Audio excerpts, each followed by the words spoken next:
歡迎嚟到 Sixth Station。台長有日睇開世界劍道錦標賽，發現咗無論時代點變，日本同韓國總係叮當碼頭，爭奪劍壇霸主嘅地位。而日本往往都喺韓國之上，十足瑜亮之爭。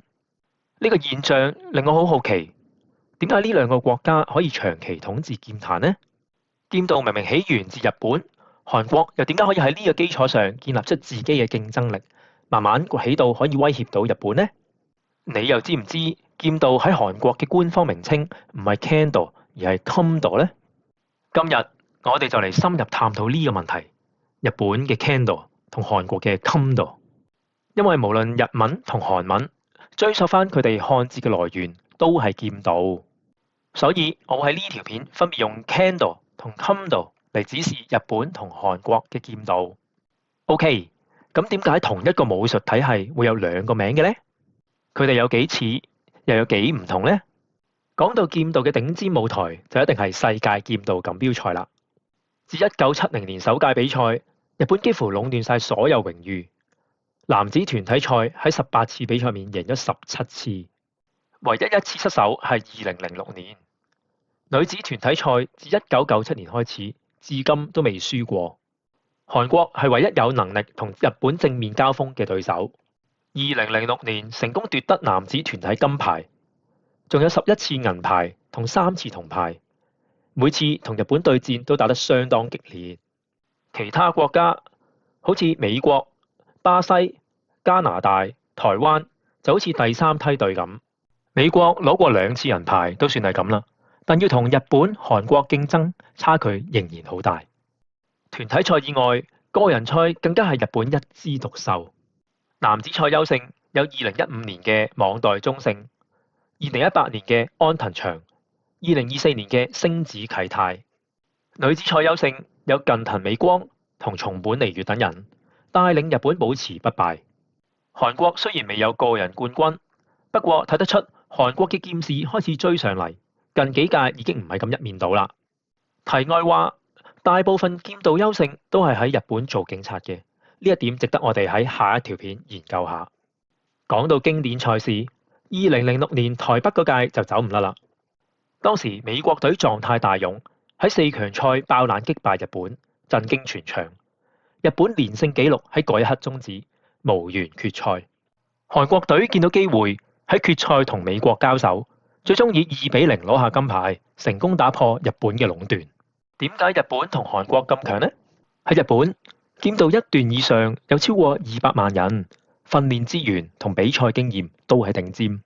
相反，喺韓國，劍道一段以上只有10萬人，雖然少過日本，但質素都好高，同埋競爭氣氛濃厚。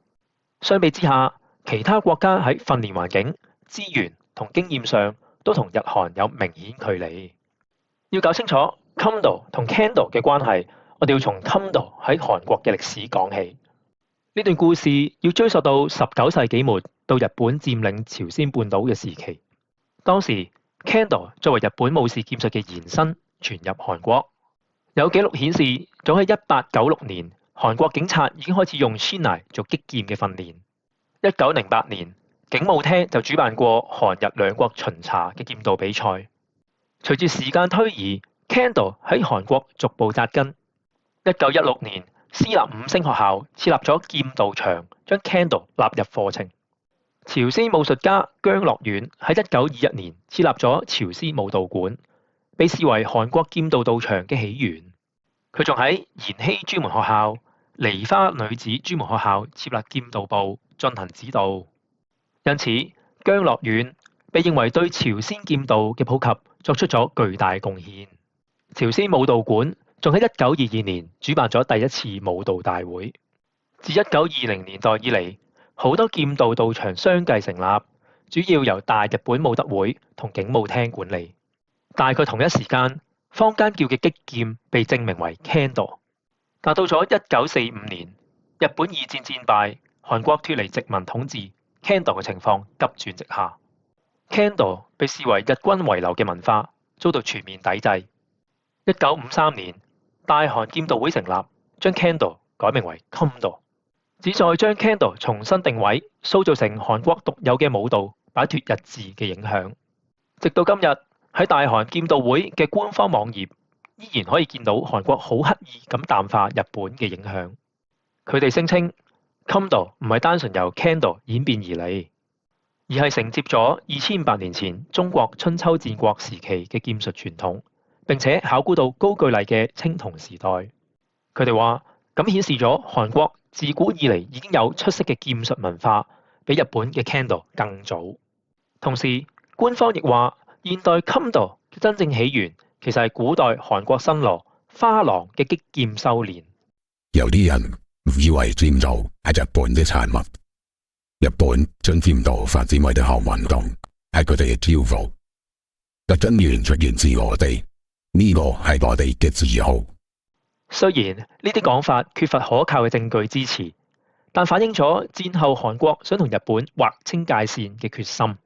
即使係咁，隨住時代變遷，韓國對 Kendo 嘅態度開始轉變。1970年，國際劍道聯盟成立，韓國作為創始會員，接受咗日本制定嘅比賽規則。